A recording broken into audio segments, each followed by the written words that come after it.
बिस्मिल्लाहिर्रहमानिर्रहीम। अस्सलाम वालेकुम नाज़रीन, आप देख रहे हैं MR न्यूज़। मैं हूँ मोइनुद्दीन अलवी और मैं हूँ फंदा असलम। सबसे पहले हेडलाइंस।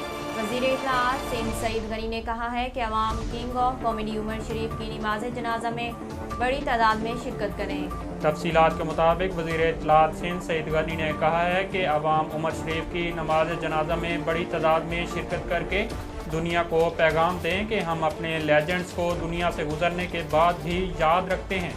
ज़राए के मुताबिक कराची एयरपोर्ट पर सहाफ़ियों से गुफ्तगू करते हुए PP रहनुमा और सूबाई वज़ीर सईद गनी का कहना था कि हुकूमत सिंध ने कराची के शहीद मिल्लत रोड पर अंडर पास को उमर शरीफ के नाम से मनसूब करने का ऐलान किया है।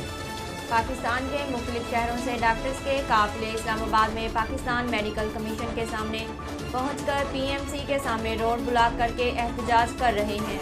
तफसीलात के मुताबिक एहतजाज के बायस PIMS अस्पताल की OPD को अब मुकम्मल तौर पर बंद कर दिया गया है।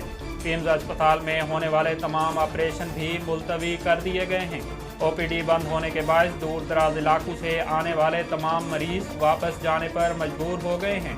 यंग डॉक्टर्स का कहना है कि नेशनल लाइसेंसिंग एग्ज़ाम की मुखालफत करते हैं। जब तक मुतालबात नहीं माने जाएंगे एहतजाज जारी रहेगा। सऊदी हुकूमत ने पाकिस्तान समेत पाबंदी वाले ममालिक के लिए नया सफरी हिदायतनामा जारी कर दिया। मखसूस कैटेगरी के हामिल पाकिस्तानी बराह रास्त सऊदी अरब जा सकेंगे। यूनिवर्सिटी, कॉलेज के असातिज़ा और दीगर इंतज़ामी अमूर पर तैनात अफराद बराह रास्त सऊदी अरब जा सकेंगे। पब्लिक एजुकेशन और स्कूल्स के मर्दो ख़वातीन असातिज़ा भी बराह रास्त सफ़र कर सकेंगे। कोरोना वैक्सीन की 1 या 2 डोज लगवाने वाले मुसाफिर को करंटीना की शर्त से इस्तिस्ना होगा। नए रूल्स के हवाले से सऊदी हुक्काम ने मुल्की और गैर मुल्की एयरलाइंस को आगाह कर दिया है।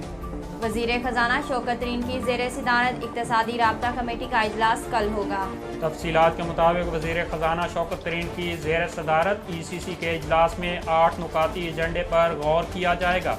ज़राए के मुताबिक इजलास में टमाटर और प्याज की बरामद पर पाबंदी लगाए जाने का इम्कान है। वज़ारत खुराक की जानिब से बरामद पर पाबंदी की समरी इजलास में पेश की जाएगी।